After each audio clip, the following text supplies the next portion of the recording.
Hello everyone, Kristian Gorman here from 933, bringing you the first of many tutorials and even a few time-lapse videos of projects that I'm working on. To give you some background on myself, I have a degree in video production from the Art Institute of Seattle, and currently I work as a graphic designer and photographer.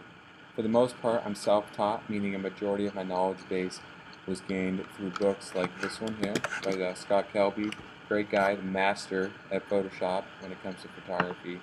I highly recommend any of his books. A lot of what I learned have come from his books, and you can pick them up at Amazon, Barnes & Noble, Borders, the usual. I've also learned a lot from online tutorials, from magazines, especially from Europe, and a whole lot of trial and error. You can't really, you can't really fully learn until you've done a lot of trial and error. So, what I'm bringing you is a summation of all those elements throughout the years. I've been taking photographs for going on 5 years now, and I've been using Photoshop for 7 years, and ever since Photoshop version 7. So it's a little bit about me, and diving right in. This first installment will take you through basic color correcting, and which is the first step you want to take before you do any creative color work or printing. It's kind of just that foundational level that you're going to want to do in order to achieve the best product. So to start off, we need to change a few values. We need to change a few values with the tools that you'll be using, and starting with the eyedropper tool over here on the left. So you'll click this, and up here you'll see it says sample size. I believe the default is point sample here, so we want to change that to 3x3 average, and that's very important because it will give you more accurate reading than if you were to choose point samples. So very, very important. The next, what most people don't see, as you will begin to see as you get better and better, is what's called a color cast. And a color cast is basically a tint of a certain color that's spread across the whole photograph.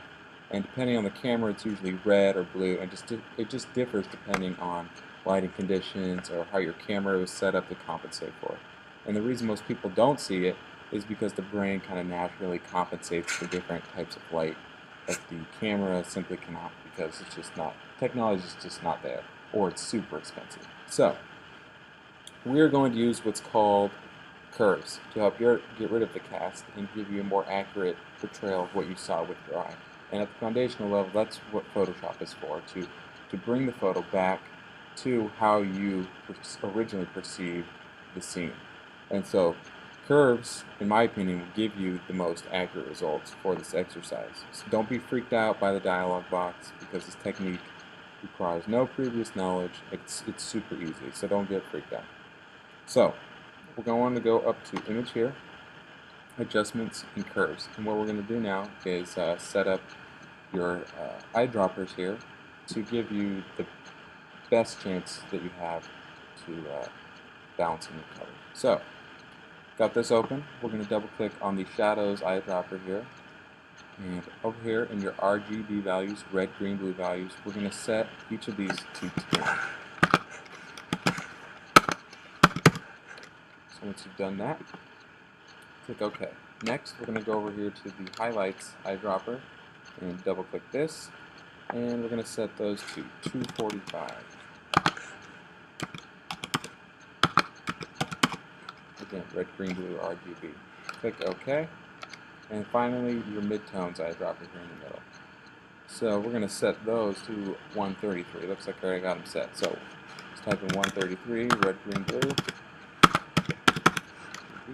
Once you got that, click OK. And click OK again. Now this dialog box will pop up. Save the new target colors as defaults. Answer yes. So click that. Now you've got that set up, you got your eyedropper set up, and those things should stay that way as long as your preferences don't get flushed out. So what we're going to do now is actually edit the photo. Now before you begin, you never want to work on the original photo here. You always want to work on a duplicate copy, because if you were to make a bunch of changes on the original, you would be out of luck if you had to go back and fix something, or you just want to start over. So right off the bat, always duplicate the original. And the shortcut to do that, Command J. I believe it's Control J for PC users. Or another way is you can just right click, duplicate layer. You can do that for you. Alright. Now, we're working on the duplicate, so you can even just turn off that original so you know don't touch it. Again, open up your adjustments, go to image, adjustments, curves, and we're going to balance the photo here. Oh, forgot one thing. Before we do that though, see how my background here is colorful? And it's got a picture of Business Card logo. That can actually alter the way your eye perceives the edit. So what you want to do, very simple, you want a neutral gray background. And the quick key in Photoshop to do that is just hit Add. I like to hit it twice. That way I can move my photo around if I need to. So that way you have a neutral gray, your eye is now going to balance the photo correctly and see all colors good. Alright, now that we got that, go back up to Image, Curves, and let's get into it. So we want to start with the shadows eyedropper here. And to find the shadows, just go over to this black pointer here. And if you drag it to the right, you'll see it just deepens the shadows. So we want to find the darkest point in this photograph. And to do that, hold down Option, Alt for PC, and just drag this slowly to the right. And you'll begin to see some color change. And what you're looking for is the black, the dark black. So we've got some yellow, and then you'll start to see some dark black. So, looks like up in here in her hair is where the darkest points are. So I'm just going to zoom into this area and do that again. Alt or Option for Mac, slowly drag it. Slowly drag it. Looks like right in here would be my darkest point. Again, one more time.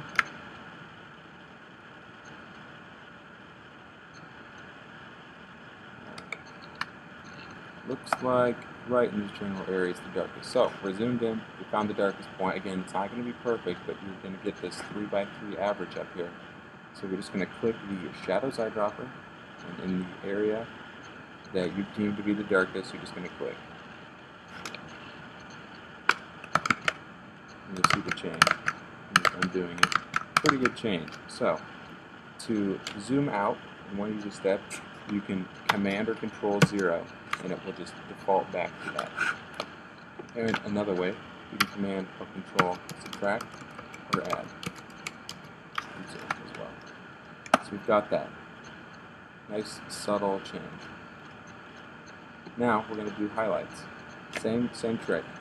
Option or Alt for PC. Click and drag slowly to the left. Now instantly you'll see that the white is what you're looking for. Instantly you'll see these blown out areas, kind of these areas where there's no detail because they're overexposed. So in this area here, we're just going to zoom in. I'm just going to go through this area.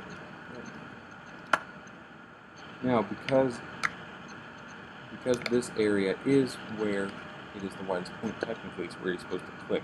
But for me, I like to take a little creative license because there is no detail here, so there's not really any color to draw from. So I like to go just a little bit above. See this kind of very light gray color here? I'll even click in here. And that'll just give me a little change. Not much, a little change.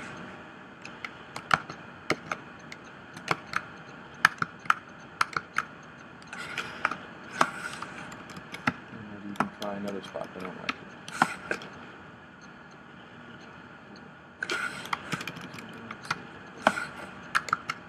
So that's too much.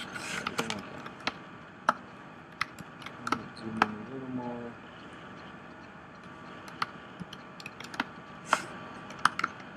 Yeah, that looks good.